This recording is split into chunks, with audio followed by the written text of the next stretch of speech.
Well, howdy ho, good neighbor.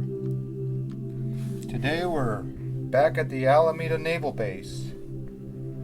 And what I'm flying you out to is the U.S. Hornet. But what I'm seeing here is something's missing. That's right. Something is missing from the docks. And that's the other ships. Where did the other ships go? Usually the U.S. Hornet is flanked, well, at least on one side, by ships of the cargo kind. I want to say marine cargo ships. There's a name for it. Merchant marine ships or naval ships is the precise term, but you know, nothing I say is precise, so take it at my word. But this is a sight to see the U.S. Hornet all by itself. The only thing I can imagine is it is Fleet Week in the Bay Area, so the first weekend of October in the San Francisco Bay we have the Blue Angels and the parade of ships.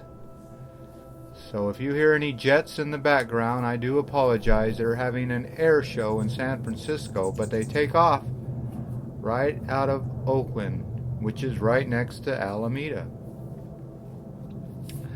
So I was very curious if these ships will come back. I wonder if they're over in the parade of ships. That's the only thing I can imagine, because I've never seen this place so empty. But it does give me a good chance to go see the USS Hornet in all its glory. That's right, that's a museum now, so if you ever come to Alameda, be sure to visit the U.S. Hornet Museum. You can see people on the deck. They sure are small down there. So I was quite a ways from the takeoff point, so I decided to turn around and give you a good look at the activity which is going on here. There has been new piers being built and new parks being built. And the Alameda Naval Base is definitely seeing some activity in construction. They've already built a few low-income and high-income townhouses. So this place is a buzz of activity. It's good to see that people are actually using this base for something other than war. But in today's times, it makes you think maybe they need this shipyard back. It always seems like the United States is at war with somebody, and God forbid we ever go to war with Russia or China.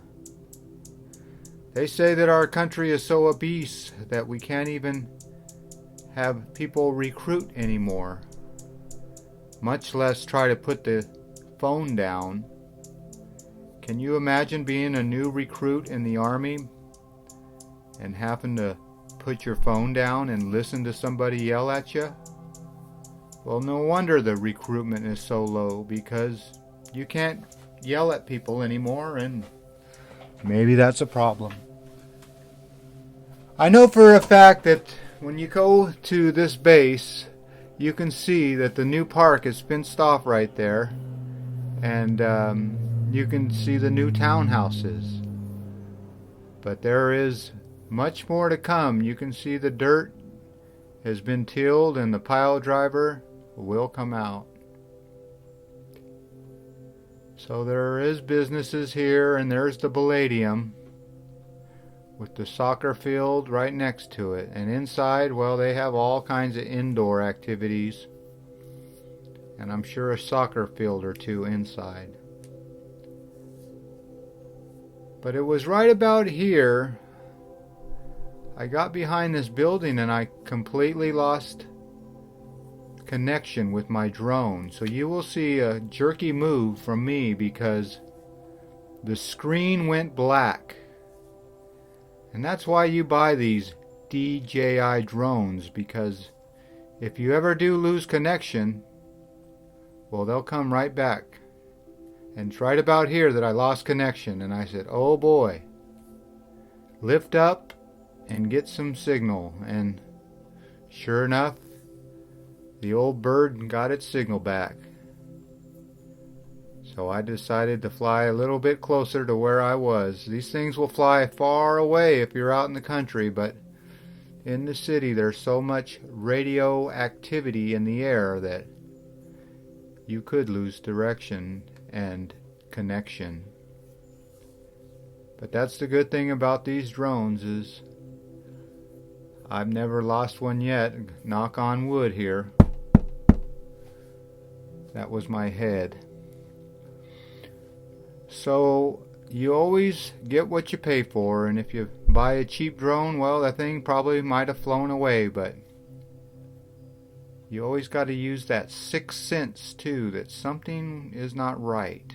So they say you're supposed to always have field of sight, or line of sight is the right term. So right now I can see my drone and I'm flying legal. But how many drone pilots actually follow line of sight rules? That's a question for you. But that's half the fun about flying these drones, is seeing how high you can go and how far you can go. There's a beautiful shot of the island of Alameda. That's right, Alameda is an island, and it is a jewel of the bay, I will tell you. I enjoy living here. But there it is, the empty shipyard. The lonely U.S. Hornet. There's the cargo ships out in the bay waiting to get over here in port and lock and load their ships. But as I come on down, you will see that the planes used to take off right from these runways, and there is the control tower that controlled all the planes. So if you flew out of here, what a sight that must have been to land right here in Alameda. And there is that control tower. Control tower? Well, I'm sure it had a lot of power in it, and a lot of generals and other high-powered people, but that is the control tower that had all the power to move planes all around this runway. And it looks like on the ground there it used to say Pan Am, or I can't make that out. I didn't really see that until I got home, but there's that control tower. And there is the radio antennas that have all the signals to the pilots. Runway 24. Yeah. I almost went down and peeked in, but I'd hate to lose my drone on a roof. But there it is, the old control tower. It used to have all the power, but now it's empty, along with the parking lot. This must be some kind of bus storage. Maybe they redo them into other...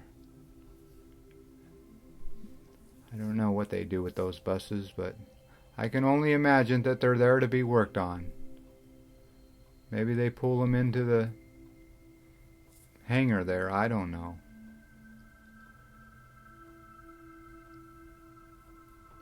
But this is a good place to fly.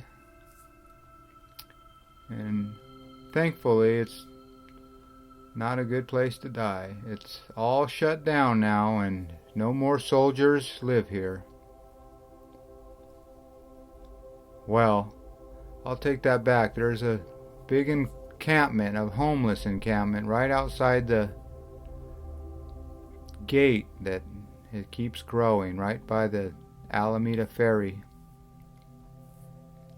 You can see the kids do donuts, and I've heard the squeals of the tire. It's a good place to come and burn your tires up, as the kids do nowadays. I think that would get expensive to replace your tires on your car after doing donuts all night or day. But, you know, the kids don't worry about money, and they don't worry about tires, and they don't worry about gas, and they hopefully don't worry about life too much, not like you and me.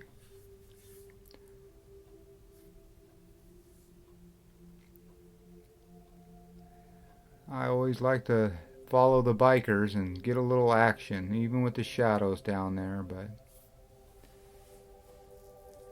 Natel Energy, they're out here and they do quite a business. I can tell you, they're in the energy business. That's about all I know. Well, this is the old pull-away shot, and I did a little one, but as you know, the batteries on these drones will only fly so long. I think the run time on one of these batteries is about 20 minutes, maybe 25 if you push it, but you really don't want to push it. Or maybe you do. I was hoping that I would have somebody come in and open the door for me here, but they didn't.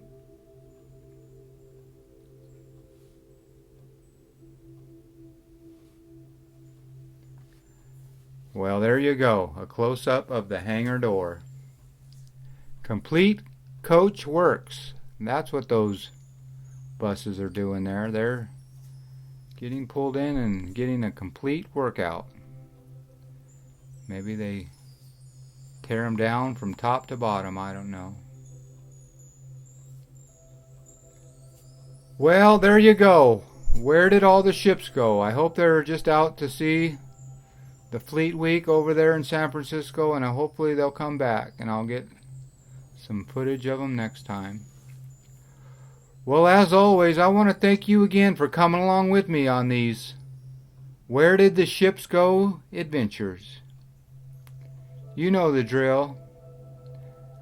Peace, love, and all that hippie jazz. Bye-bye, everybody.